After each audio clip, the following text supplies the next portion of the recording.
لا إله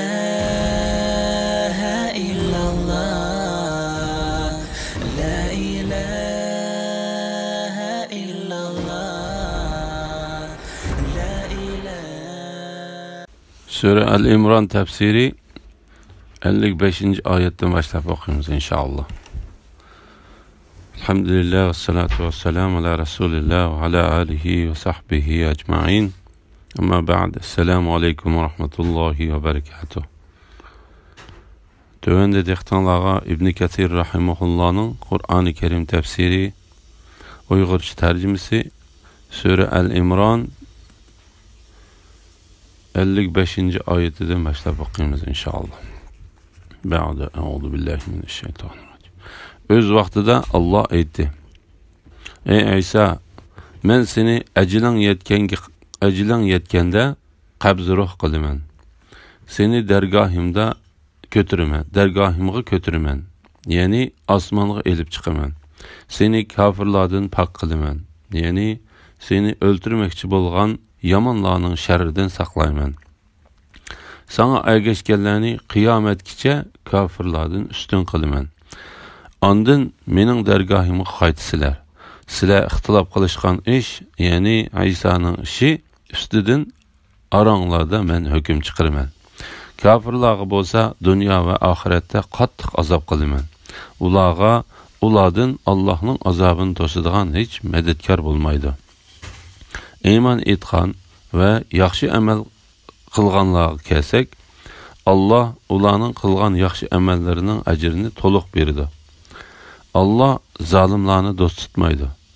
Zalimlarni do'st tutmaydigan zat qandoqmi bandalarga zulm qilsin? Ey Muhammed sallallahu aleyhi ve sellem. Bu bo'lsa sana biz o'qib berayotgan oyatlardir ve hikmetlik Kur'an'dır. Ayetdeki qabz ruh qilaman degan so'zning ma'nosi to'g'risida. Ey İsa, men seni ajiling yetganda qabz ruh qilaman. Seni dergahimga kötürümen. Yani asmanga elip chiqaman.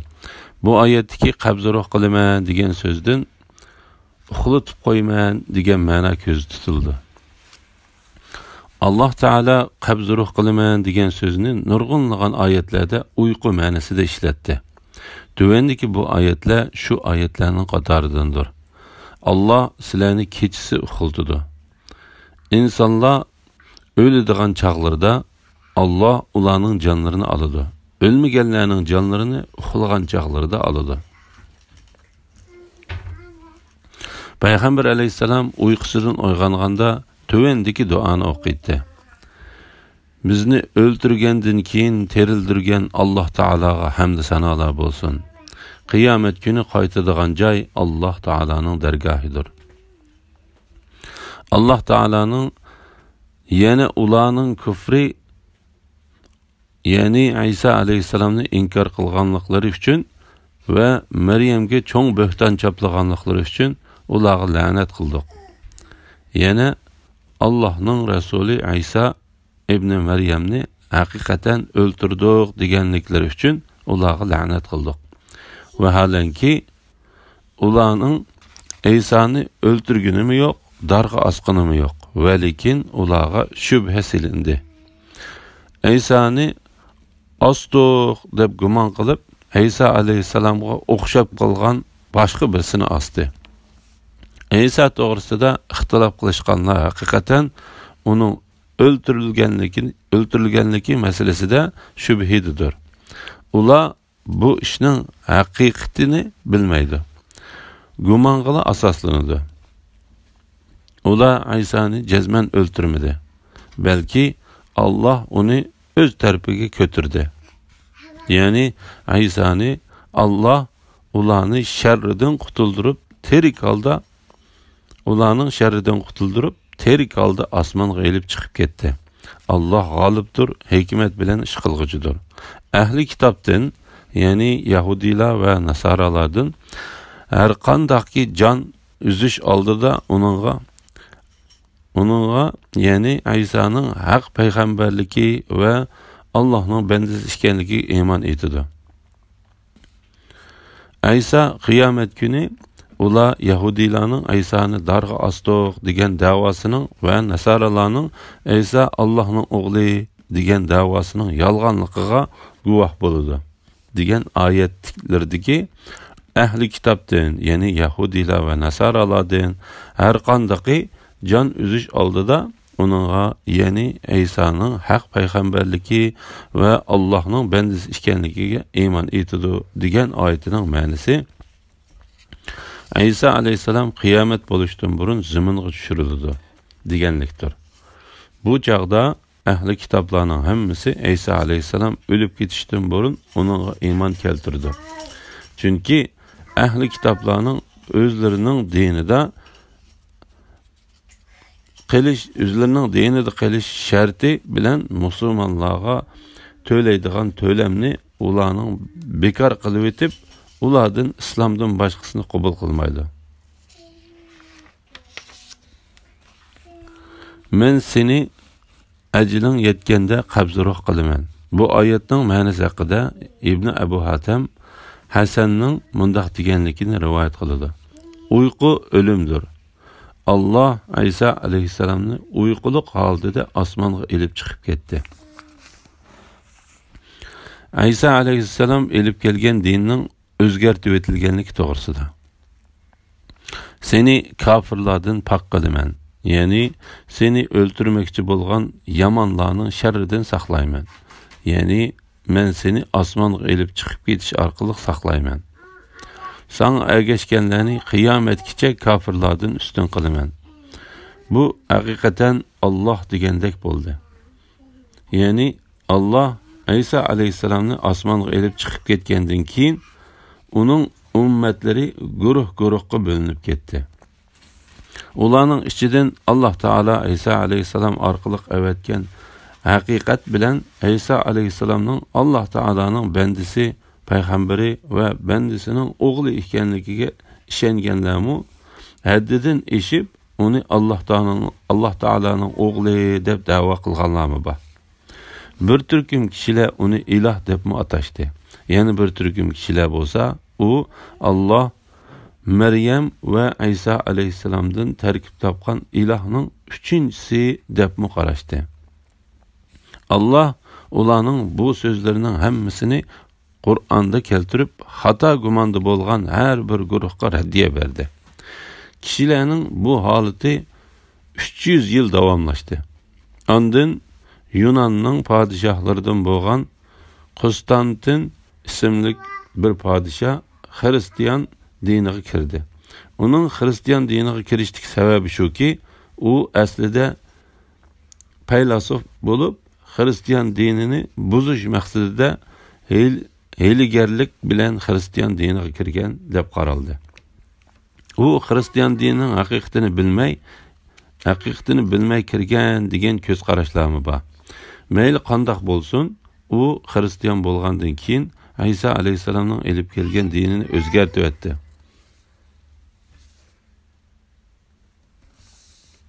Uningga ba'zi narsalarni qo'shdi va uningdan ba'zi narsalarni kamaytirib o'tdi. Yo'q bo'lgan qonunlar yo'lga qo'yildi. U o'z zamonasida cho'chqining go'shini halol qilib berdi. Ular uning uchun sharqqa qarab ibodat qildi va uning Ayso uchun chirkovlarni lahildi. Va uning Ayso uchun chirkovlarni lahildi, ya'ni uning suratlari chirkovlarga qo'yildi yoki sizildi. Ular u podshohning qilgan bir gunohi uchun ro'zalarining muddatiga 10 kun qo'shib qo'ydi. Ayso alayhisalomning dini o'zgarib, Konstantinning diniga aylanib qoldi. U podshoh xristianlar uchun 12 mingdan ortiq chirkov va ibodat qiladigan o'rin silib berdi va o'zining nomida bir shahar bino qildirdi. Podshoh jamoatimi uningga ergashdi. Ular bu ishlarning hammasida Yahudilarga besim ishiltish bilan ulardan ustun turdi. Alloh taolo ularga Yahudilar ustidan g'alaba qilishga kuch-quvvat ato qildi. Chunki ularning hammasi o'xshash kofir bo'lsa-mu, lekin Hristiyanlar Yahudilarga qaraganda haqqa yaqinroqdir. Ularning hammasiga Alloh taolaning la'nati bo'lsin. Alloh taolo Muhammad alayhissalomni payg'ambar qilib avatganda, uningga iymon keltirgan kishini Alloh taologa, uning farishtalariga, kitoblarga va payg'ambarlarga to'g'ri usulda ishongachga, bular yer yuzidagi har bir payg'ambarning ergashuvchilari hisoblandi. Chunki ular barliq haqiqatga ishonishga chaqirgan odam avlodining esili ve payg'ambarlarning oxirgisi bo'lgan savodsiz payg'ambar Muhammad alayhissalomga ishondi. Shuning bilan ular payg'ambarlarning elib kelgan dinini o'zgartib yetib turib, o'zlarini uning dinida va uning yo'lida deb gumon qiladigan va har bir payg'ambarning ummatlariga qaraganda shu payg'ambarga eng yaqin ummat deb sanaydigan bo'ldi. Şuna hamma payg'ambarlarning elib kelgan diniga o'zgarish kirgizganligi uchun Alloh Muhammad alayhissalomni ta qiyomat kunigacha o'zgarmaydigan va hamma dindan ustun turadigan bir haq din bilan avatish orqali hamma payg'ambarlarning elib kelgan shariatlarining o'zgartilib ketmagan hukmlarini amaldan qoldirdi. Shuning bilan Alloh taolo payg'ambar alayhissalomning sahobalariga zaminning sharq va g'arb taraflarini ichib berdi. Ular ko'p mamlakatlarga ega bo'ldi. Ko'p davlatlar ularga bo'ysundi. Ular Ironning podshohi Kisroning podshohligini pachaqlab tashladi. Romning podshohi Qaysarni bo'ysundirdi va u ikki podshohning boyliklarini o'lja oldi.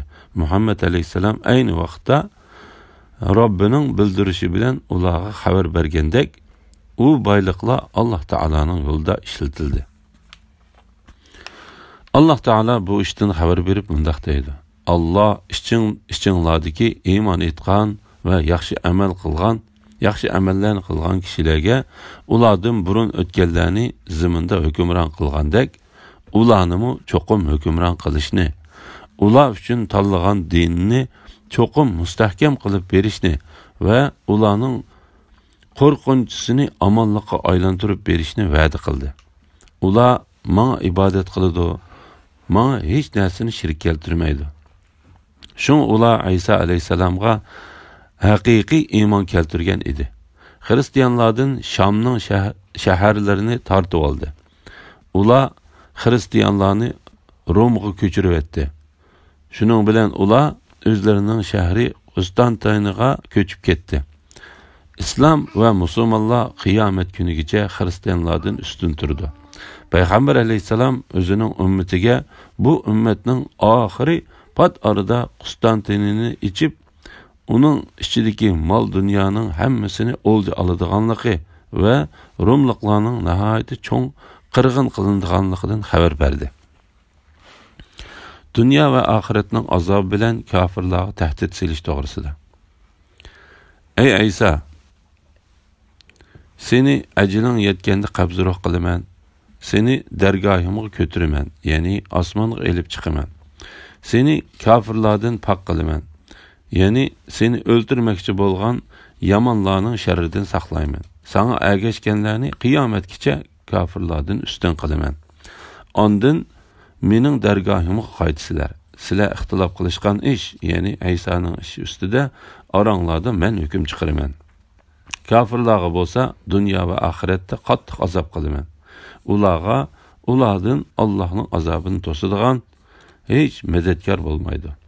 Alloh taolo bu oyatda degandek, Yahudilardan Isa alayhissalomga kafir bo'lganlarni yoki Hristiyanlardan İsa alayhissalom to'g'risida haddidan eshib, uni Alloh yoki Alloh taolaning o'g'li yoki uchaylandan uch tarkib topgan ilohning uchinchisi deganlarni dunyoda o'ldirish, asirga tushirish, mollarini va davlatlarni ularning qo'llaridan yo'q qilib etish bilan azobladi. Oxiratda ularga bo'ladigan azob texmi qattiq va qiyindir. ularni Allohning azobidan saqlovchi bo'lmaydi.